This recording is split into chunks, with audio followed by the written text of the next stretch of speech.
Hello, everybody. It's Helen Hillix, and I'm your host. And I am so honored today to have Arielle Ford as my guest. I'm going to say a few words about her and then welcome her. Arielle Ford is a leading personality in the personal growth and contemporary spirituality movement. For the past 30 years, she's been living, teaching, and promoting consciousness through all forms of media. She's a celebrated love and relationship expert, author, speaker, and is the co-creator and host of Evolving Wisdom's Art of Love series. Her mission is to help women find love, keep love, and be love. I love that title.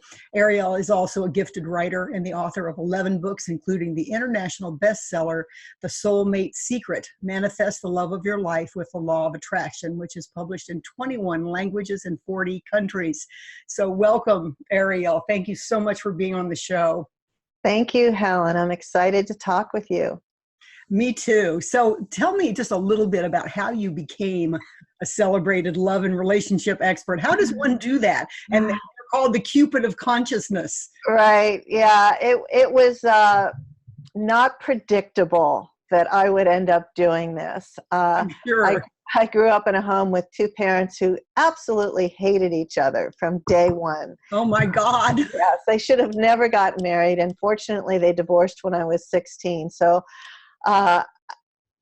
it was one of these crazy things where I've always been a writer. I love to write. I fell into PR and marketing and book publicity and became a literary agent. And my life was in the publishing world. And along the way, I ended up starting to write books. And then one day somebody said to me, how did you manifest your husband? How did you find Brian? Because I was a first-time bride at 44. And wow. I started sharing my story with other single women over 40. And the process I created for myself also worked for them. And so I created an internet product way back when. And then HarperCollins saw the product and gave me a ton of money to turn it into a book. And the book took off. And suddenly I started getting calls to put together workshops and be a speaker, and ended up finding out that I love spending my days talking about love. And I had a bit of a talent for it. And at the same time, I think that's an understatement. Well, what happened was, so I wrote the book, I wrote The Soulmate Secret, thinking that, okay, that's it, that's all I have to say. But then once I got married, I discovered I had a problem. And the problem was I had no clue how to be a good partner. So I'd manifested the soulmate, but I had no skill set whatsoever. The thing that I excelled at, Helen, common, being the boss. I was really good at being the boss, which is not a good thing to be when you're when you're married to an alpha masculine male. You don't really want to be the boss all the time. So I put myself on a path to become a student of love. And along the way, I interviewed all the world's leading love, relationship, and marriage experts. I could name them all day, but we don't have time, but you know who they are. And ended up writing a book called Turn Your Mate into Your Soulmate, because everything I learned from the experts, I road tested in my own relationship, and they work. So without ever waking up one day saying, oh, I'm tired of doing book publicity, let me become a love expert, that never happened. This is what happened. And I'm very grateful for the opportunity that I have to do this. If you had told me when I was 31 years old, this would be my path, I would have, totally disregarded you. Yes. Like, that's not possible. Yes. Who would I be to talk to other people about love? And yet it looks like I'm really good at absorbing the material and then figuring out a way to language it in a simple, usable way. I love that. And, it's such an inspiration. Two things I want to really highlight. One is that you were married for the first time at 44. One of the reasons that I really wanted you on the show after I started thinking about it is there are lots of single people that are going to be watching this show. Even though it's about sexuality and spirituality, there are lots of single people that are going to be watching it and could use your support. And the other thought is, you said, let me learn about this. I'm not good at it. Right. I don't know how No, to I be a totally partner. sucked at it. It wasn't that I wasn't good. I had zero skills. Okay, well, you totally sucked at it. But how many things do we totally suck at, but our egos get in the way of us saying, let me just dive into learning how to be better at it? Well, I knew when I married Brian, I knew that we were meant to be together. I knew that we were soulmates on the deepest level. And I also knew that I was totally blowing it. And I didn't want to really blow it, but it's the skills were not innate in me. How to be a good, kind, loving, respectful partner didn't exist within me. Well, where would we have learned it, right? Right? It's not like we had role models. And our society is based on competition. That is our society. It isn't based on being a good, loving partner, in the government and everywhere else. So, where would we have learned it? But I just wanted to say, I love the modeling of I sucked at something and I didn't want to suck at it. And so I dived into learning everything I could from the smartest people on the topic. Yes. I love that because I just think a lot of people don't do that. They number one, they don't acknowledge that they suck at it. Right. It's him. Right. No, there's always the finger pointing. Oh, if only he would change, if only she would change, if only. And they have no clue what's normal in a relationship. It's always looking like, oh, if only I could fix that. Yeah. I was a spiritual group of people, and we were joking one time in our couples group about buying the URL fixmyspouse.com. I mean, that says it all, doesn't it?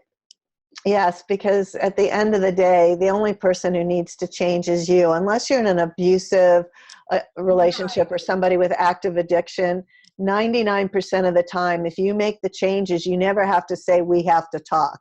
There are really easy fixes because especially if you're in a heterosexual relationship with a man, they're easy. They're really, really easy. They just want to make us happy. They just want to be our hero. They just want to hear 5 times a day how brilliant they are. And, somebody said to me one day, it sounds like you're training, dogs or dolphins. And I said, well, there's some similarities there. You just have to really know the tone of voice to use and the language and understand the male brain. And you can have anything you want from most men. Well, what do you, I mean, I feel like we're jumping ahead here, but I don't care. We'll just go all over the place wherever we're guided to go. How do you deal with when an issue comes up and you do want to give feedback and get into a conversation about some kind of I mean, there's ways to have hard conversations. And so the person I've learned the most from about this is Harville Hendrix. I mean, I worship at the temple of Harville and Helen, right? I think they're amazing. They are amazing. And right? I love their transparency about the same thing. That's how they got to where they are. Their marriage sucked and they wanted to fix it. I love that. Right. So Harville says there's no such thing as constructive criticism. He says all criticism is a form of violence. So let that sink in.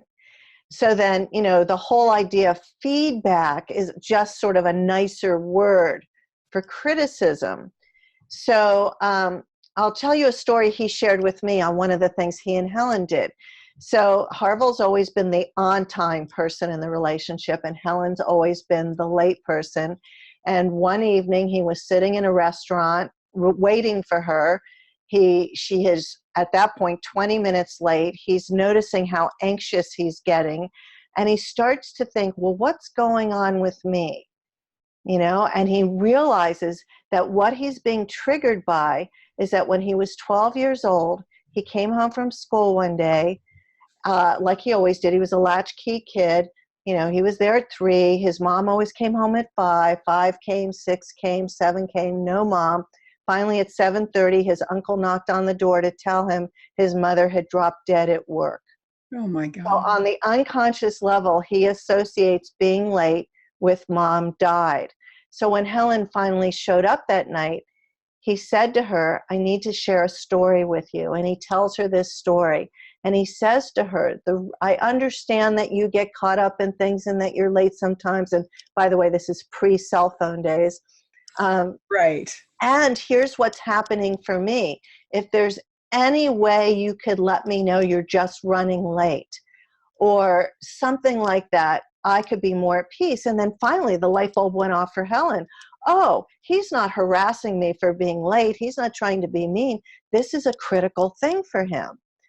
So, it's being willing to open your heart and be transparent and vulnerable in conversation so you can have these kinds of conversations. Brian and I had that initially in our relationship because as you probably know, the biggest fight in every relationship pretty much is money. There's a spender and there's a saver. Well, he was the spender, I was the saver. He grew up in an affluent family. I grew up in a lower middle class family where my parents killed each other every day over money. And now we're married. We're both in our 40s. We're making plenty of money. Lack of money is not the issue at all. Right. It's how the money's being spent. And I'm in so much judgment about his $75 bottles of Cabernet. He and our mutual friend Susan share that love of Cabernet and other things. And finally I realized I need to talk to him about this because in my mind, I'm constantly judging him for how he's spending money. So I finally tell with him what my childhood was like, how I grew up thinking I'm going to make a lot of money, but I'm going to hold on to the money. And what can we do? What's the creative solution, as Harville will call it, that we can have to be harmonious about money? And so we came up with a solution. We came up with 3 bank accounts. There was his money, there was my money, and there was our joint money. And we didn't police each other, but the joint money had a rule. And the rule was nobody spends more than X amount of dollars without consulting the other. And along the way, I taught him how to shop sales. He had never shopped a sale in his life. Wow. He taught me that the reason you buy designer clothes isn't for the label, but because they're so well made and they last forever. And I noticed that, yes, his raincoat was a 20-year-old Armani, whereas I was buying a new raincoat every 2 years because I bought the cheapest one available. So that's how you can take what you might perceive as a difficult conversation and with kindness, love, open heart, and respect, find a creative solution. I love that. And a couple of points I want to highlight. The first one, which I really am a big advocate about, is owning our own reactivity. Yes. And, that's what you're talking about, or Harville was talking about when he said, I decided to go inside and ask myself, why is this such an issue? And if we can just start there with noticing that we're being reactive, then it opens up, then the finger pointing can stop. Right. Because the thing I always like to tell people is that your spouse did not wake up this morning thinking, what could I do today to make Helen miserable? How could I totally push her buttons, right? That never happens. And yet we respond to the ones we love the most as if that's truth. Like they're doing it on purpose. Exactly. And the other thing you didn't mention that I know you also believe is that you assume your partner cares. Harville was assuming that Helen was going to care about his story of childhood. It literally makes me almost cry, because we don't do that, do we? We don't assume that our partner loves us enough to care if we get vulnerable. I can't tell you how many times Brian has said to me, because I'm very defensive. If I think I've done something wrong, I get super defensive. And he said, you don't understand. I'm the person who loves you the most. I would never purposely do anything to hurt you or think the worst of you. And, after hearing that for years, that really made a difference, which made me realize one of my pet peeves these days is the big self-love movement, because I come across all these single women all the time who say, well, I won't be ready to date till I love myself more, because they've bought into this, so you can only find someone to love you if you love yourself enough. And what I discovered was that when you're with your soulmate, when you're with your beloved, and you see and hear how much love they have for you, your self-esteem and your self-worth and your self-love just skyrockets. And as Harville teaches, there's nothing more healing than being in the container of love. And that's the purpose of marriage, is to put yourself in this container where it's safe for all your childhood shit to come up and get healed. Amen. Right? I mean, that is Thank you, Harville. Absolutely. And you know, the thing I love too is how you integrate the wisdom of all these people. You know, I mean, we all do that.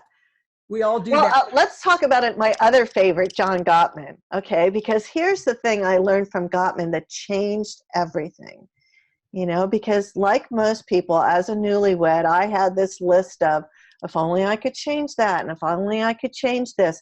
Because what I didn't know was the research Gottman's been doing for 50 years has proven that every single couple, not just some of them, all of them, have a minimum of 9 irreconcilable differences, things that you can never ever change, whether it's the spender, saver, late on time, wants sex 5 times a day, once a week, likes it hot, wants it cold, wants to travel to the beach, likes them, whatever it is, it's totally normal. And yet we live and we get divorced because we think it's broken, when in fact nothing's broken. We just have to learn to respect that we grew up in different places, we have different ideas and opinions, and we have to work together to find the win-win in all of it. You know, to find what's for the highest good of all. Yes. And we always can. That's what I love about the late story, is we always can find something. I'm going to tell you another Harville story, because this one's one of my favorites. When he first started talking to me about creative solutions, I wasn't really getting it. And I said, well, just give me an example. And he said, yeah, here you go. He said, my idea of the perfect day is to get behind the wheel of a vehicle and drive for 8 or 9 hours. And Helen's idea of the perfect day is to sit at home in the living room and do her knitting or her needlepoint. And I thought, well, that sounds like an impossible thing. And he said, no, we got an RV. I'm always driving. She's always home. Beautiful. Right? Beautiful. And the one other thing I want to say is that one of the things Brian and I did, and I think we learned this from a Joseph Campbell thing somewhere, we decided right away that our big decisions were never going to be made with, well, what does Arielle want or what does Brian want? We decided that all big decisions would be made with what is in the best interest of the relationship. And that has made everything so easy, because it's always very evident what's in the best interest of the relationship, as opposed to what one of us would like or not like. Well, I want to circle back now to a question I was going to ask earlier, is because I think I totally love what you're saying. You know, what's in the best interest of the relationship? What is for the highest good of all? Because that's when I'm going to get my needs met. But we're not taught that. We're taught that I get my needs met or you get your needs met, because we come from that competition model. So I want to circle back to the question of, how do you define spirituality? Great. So what I've been noticing lately is that there's a lot of people out there, particularly women, who, if you said, are you spiritual? They would say yes. And then I'd say, okay, describe your day for me. Okay, well, I get up in the morning and I have a green drink, and then I go to hot yoga, and then I stop by Whole Foods to get some non-GMO organic salad for lunch, and then in the afternoon I go to Soul Cycle, and I might sit down and do a meditation, and then I come home and read a Marianne Williamson book. And they believe that they're being spiritual by doing that. For me, spirituality is an active practice of loving kindness and compassion, most foremost for yourself and for everybody around you. And it doesn't matter, green drinks, hot yoga, meditation, none of which is inherently spiritual, but what it is for you healthy living. And so there's a whole generation that has conflated healthy living with spirituality. And I have found that these women in particular are the least spiritual people I know, because they're the most judgmental people I know. They're judging themselves and they're judging us because we're not doing what they're doing. I love that, Arielle. I completely agree, because the loving, kind, compassionate way of taking action in everything you think, do, and say is, again, the acknowledgement that we are one. That's it. I am you. And if right. All right. And I hear all these women say, well, I'm going to leave my husband because we're just not growing. He's not interested in growth, and that's all I'm interested in, and we're just not compatible anymore. And then I'll say to them, well, tell me some of the good things he does in life. Oh, well, he coaches our kids' baseball team, and he's on the board of Big Brothers, Big Sisters, and yeah, he's really always willing to drive my mother to her doctor's appointments. And I say, okay, and you're complaining because A, he's not on a personal growth path like you are, and B, he's not drinking green drinks. And yet, he is what we would call a conscious man. He is living his life on purpose. He's taking care of you, the family, the extended family, society, and you're going to dump this great guy because he won't go to a weekend workshop with you? What, are you effing crazy? Absolutely. Effing crazy is right. Yeah. I so often people call me up and they say, my marriage is in trouble, but my husband doesn't want to come. And I say, that doesn't matter. Come anyway. If you change, your relationship will change. And one of the women that I work with, I love it. Her husband's always saying, therapy has helped us so much. He will not come, but therapy has helped us so much. And you need to talk to Helen about that. And why don't you ask Helen what to do about this situation that we're in? Yeah. And so it doesn't really matter. Don't let that impede your own thinking and saying there's something wrong if he doesn't want to come. I tell women all the time, he does not have to change. He doesn't have to do anything. And I teach this process that I call wabi-sabi love. I saw that. I love so wabi-sabi is this ancient Japanese aesthetic that seeks to find beauty and perfection in imperfection. So if you can, let's say, I'll just give you a funny example of Brian and I. So we get married, and every time I go in the bathroom, my ears start to smoke because I'm trying to find a prop here. So I'm one of these people that I believe that the way to get toothpaste out of a tube is that you squeeze it and then you roll it up until you use it all up, right? Isn't that the correct way to do it? Absolutely. Right. So I marry a guy who's a mangled from the middle squeezer. And then I'm going into the bathroom and he's mangled the toothpaste tube again. And when he comes in, it's like, honey, let me show you the proper, correct way to do this. And he looks at me like I'm crazy.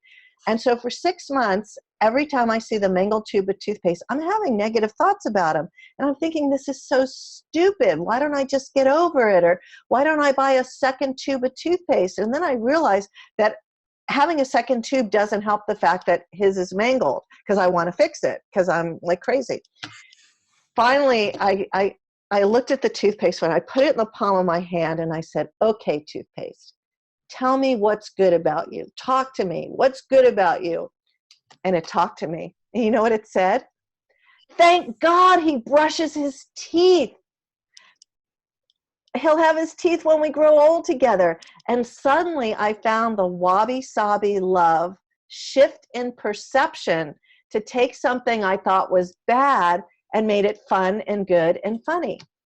You know what I love about that too is the acknowledgement that we are even one with toothpaste. Yes. And we can talk to the toothpaste. We can talk to dogs. We can listen, really. I mean, it isn't, we're not going to have an outward conversation, but we can listen. We can listen, and we can listen to that intuition coming to us. Was it actually the toothpaste? Was that higher consciousness? Whatever. It's still, the intention is to figure this thing out so that you can release your reactivity. Right, and just make up a new story. It's all a story anyway. So what's the fun new story you can make about the behavior that drives you crazy? It's like, so Brian used to go crazy because I would always leave my coffee cup in the sink, and I would have crumbs around the toaster. And every day for a long time, I'd hear about this. Why can't you just put your coffee cup in the dishwasher? Because his mother was a stay-at-home mom and the kitchen was always clean and pristine. And I had lived alone for 43 years. And I'm thinking, what does it matter, one coffee cup in the sink? And Right. honestly, I never saw the crumbs around the toaster, you know. One morning I came walking into the kitchen and he had this goofy smile on his face. And I said, what's going on? He said, well, I got up in the middle of the night to get a glass of water and I saw your coffee cup in the sink and I saw the crumbs around the toaster and I fell even more in love with you. And I was like, huh?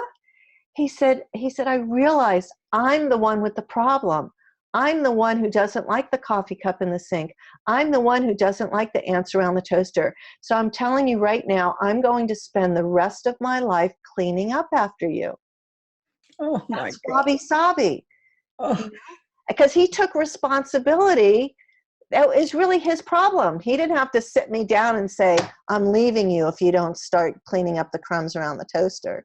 Well, I love that. I mean, if it bothers you, then take care of it. Right? I mean, how hard wonderful. is it? You know, if the wet towel's on the floor and you've asked a million times and it's still on the floor, just pick it up.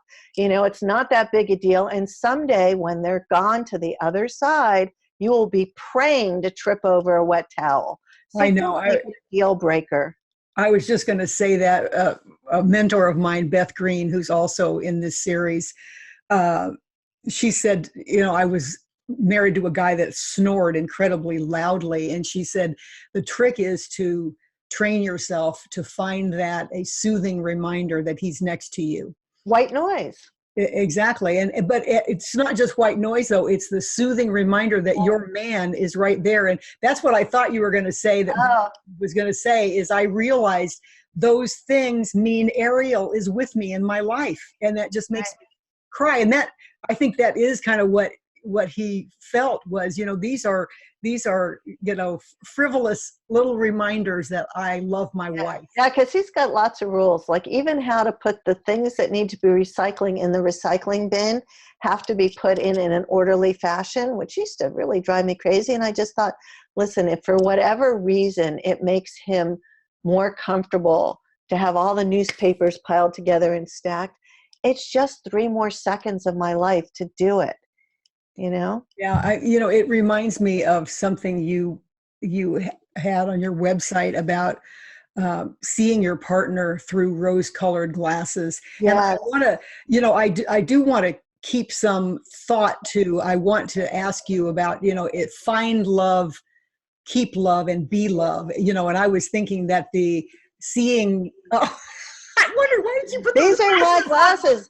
Those are your rose-colored glasses. And here's why everybody needs a pair. So there was a study done at the University of Buffalo, and they looked at happily married couples who consciously chose to wear rose-colored glasses. And what the study concluded was that these couples had happier, longer, more satisfying marriages because they were always looking for what's right instead of looking for what's wrong.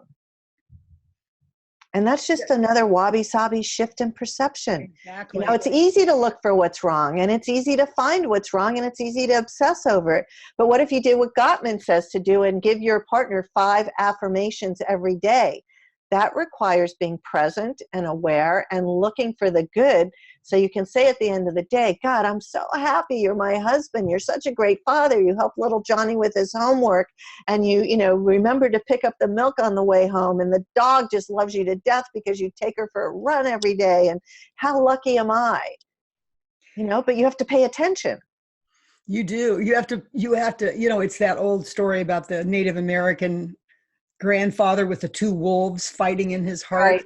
You know, which wolf do you want to feed? That's the one that's going to win. And that's all this is. It is absolutely not rocket science, is it?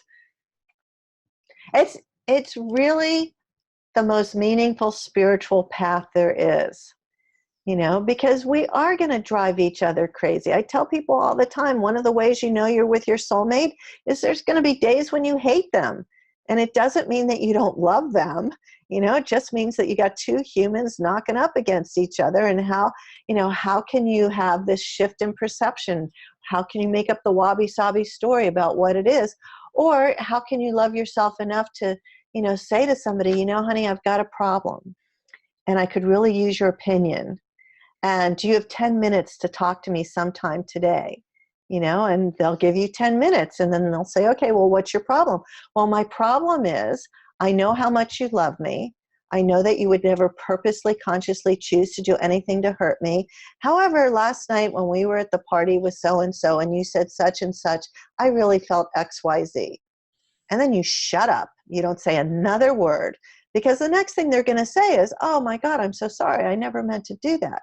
And then you do not bring up the thing they did last week, and you just go, oh, thank you so much. I had a feeling it was just a mistake.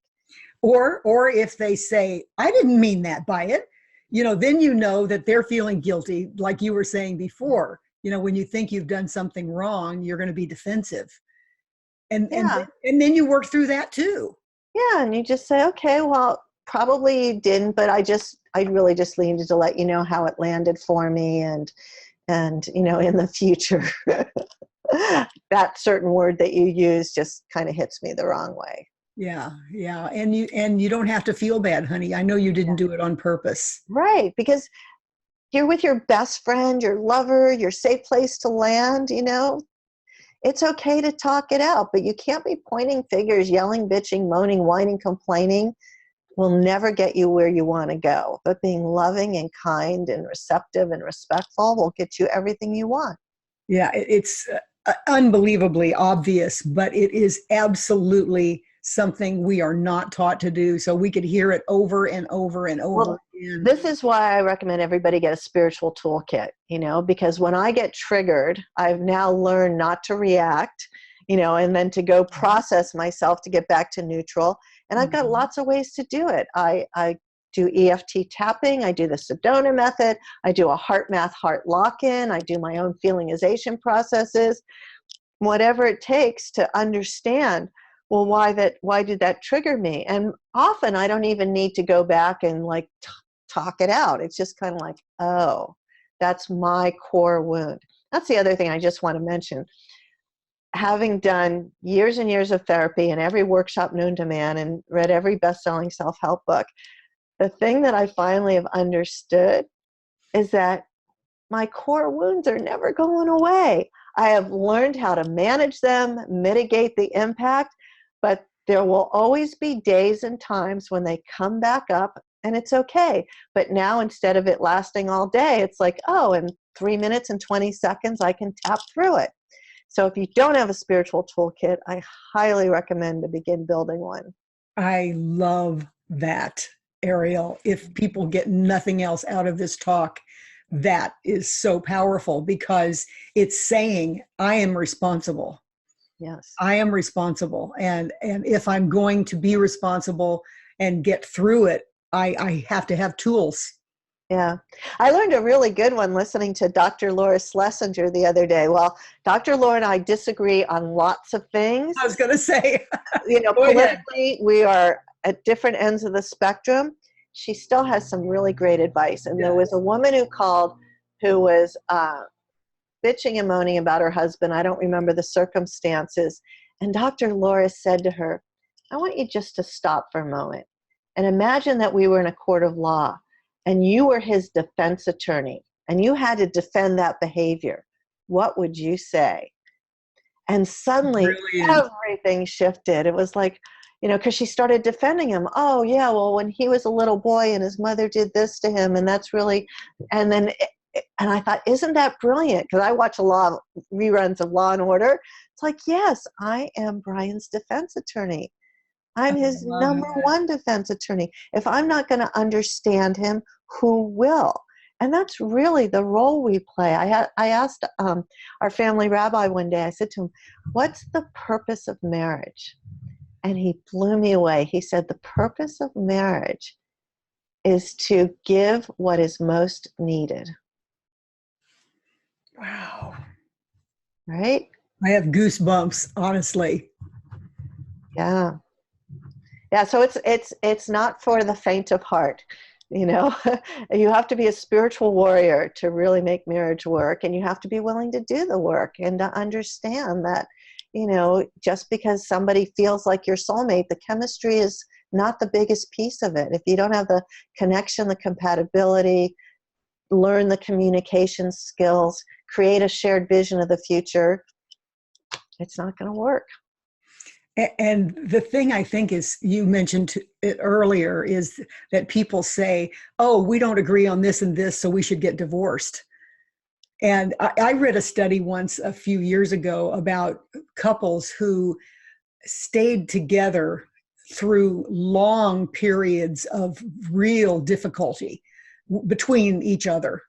And some huge number, like 90% of them, were so glad that they did. Right. And I just that really impacted me, because our society is so instant gratification oriented. And it's like, if it's not easy and yeah, it's all one-use plastic. Oh, okay, this doesn't serve me anymore. Next. And okay, so let's just talk about the divorce statistics for a moment, because everybody knows that first marriages have a 50% divorce rate in this country. That's like common knowledge. What almost nobody knows is that 64% of second marriages and 71% of third marriages end in divorce.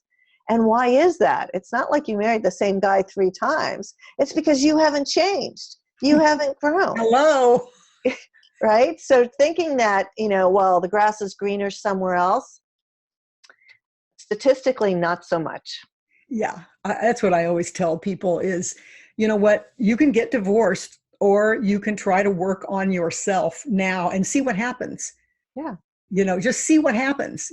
Yeah, I tell people if they think they need to leave, I say, just give yourself 6 months of daily baby steps, and turn your mate into your soulmate. I actually outline what these 16 steps are, but they're easy. They're simple little steps, and at the end of 6 months, you're still more miserable than not.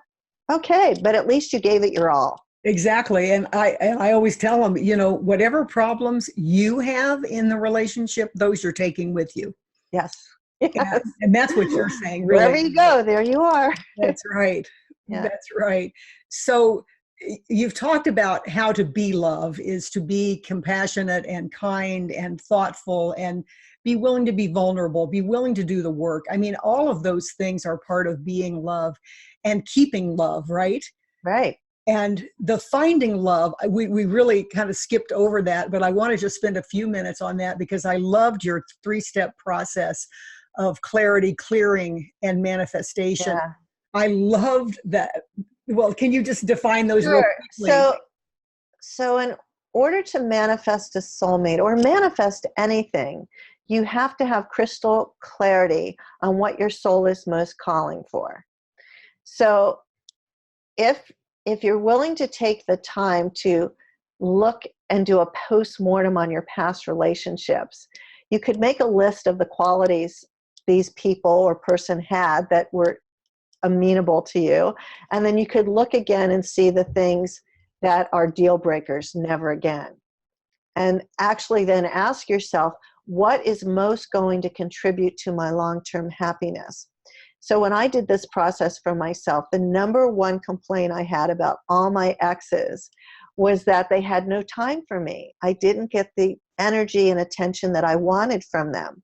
So my number one must-have became, he had to be generous. Not so much with his wallet, I was making money, generous with his love, time, attention, appreciation, affection. That was my number one must-have. That's what my soul was most calling for. And when I figured that out, I was horrified. I thought, oh my God, I'm so needy. But, we all are. Right? But really, the truth is, that's what I needed, and I also saw that, one of my deal breakers would be if English wasn't their first language, because I'm all about the precision of words. And most, there's a difficulty. Even if they're fluent in English, they don't have all the variations of all the meanings, and it's just hard. I grew up in Miami where the official language was Spanglish, so I dated lots and lots of Spanish-speaking, then English-speaking guys, and that was just a problem. Communication's my number one thing that I most want. So you need to have that clarity. In terms of clearing, you need to energetically get your physical body and your home ready for love. So on the physical level, this is why God invented coaches and therapists. If you have limiting beliefs you need to clear, or you need to do the processes on my website, I have a whole section of feelingizations that are free to clear limiting beliefs. You need to clear yourself and then energetically clear your home. And you can do this using feng shui techniques or the Native American technique of smudging. But in the Soulmate Secret, there's a whole section on how to clear. You know, I just wanted to comment on that. I think people don't give enough credence to that piece of it. I mean, it's popular now that you need a coach or a therapist to clear your limiting beliefs.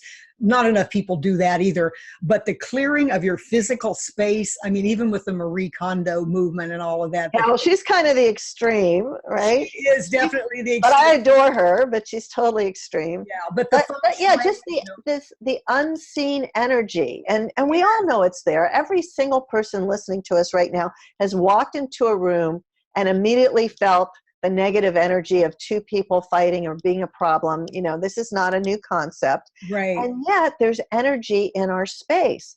So, Absolutely. you know, you need to clear the clutter, clear the energy, and then literally make space in your home. Even if you're 100% certain your soulmate's never going to live in the home you're in now, you still need to show the universe that you've made room. So what does this look like?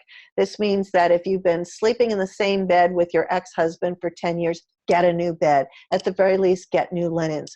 Make sure the nightstand on their side of the bed is empty. Empty out a drawer in the dresser for them. Give them half a shelf in the bathroom cabinet. If you have a 2-car garage and you've been parking in the middle, move over. All these little subtle things to say, hey, I'm ready, right? Because nature abhors a vacuum. And you know what, if it's true that we are all little chunks of the oneness, then all those things have consciousness. Okay, so you brought this up, so I'm going to go deep dish on you for a minute. Okay. All right. So there's a quantum science to manifesting a soulmate. In quantum science, pretty much everybody in this area is in agreement. 2 things. 1, there is no time. There's just this now moment. There's no past, there's no future, there's just this now moment. 2, we all exist in a field where we're all connected to everything and everybody.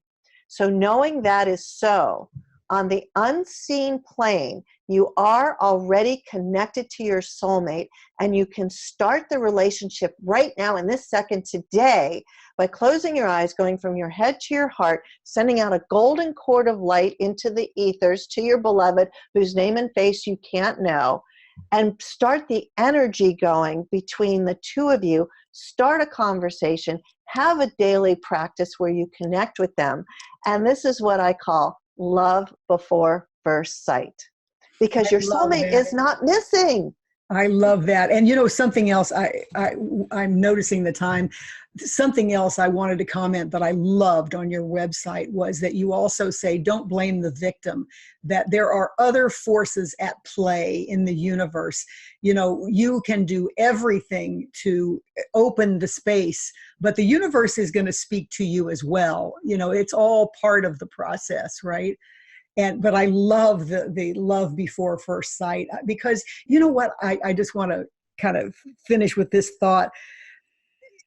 We get to be in the love energy. I mean, we can be in the love energy, even with the soulmate unseen. Mm-hmm. You're still in the love energy, and that changes you. And that can make you happy. Yes. Now. Right. While he's getting ready, or you're getting ready, or whatever it is, you know, you can be in the love energy now. I mean, isn't that part of what you mean by be love? And yes, absolutely. Raise your love frequency, because the truth is, it may look like your soulmate is missing. I just told you how to find him and her. And the truth is, you already have a lot of love in your life. Make a list of all the people you know already love you, and create a daily gratitude practice to give thanks to God and the universe for all the love you already have. And when you're in the space of all the love you already have, your heart becomes magnetic to pulling in a romantic partner. I love that. Thank you so much for coming. Thanks for having me. It's been really fun talking to you. Let's do it again someday. Thank you so much for everything. You're so welcome. Bye.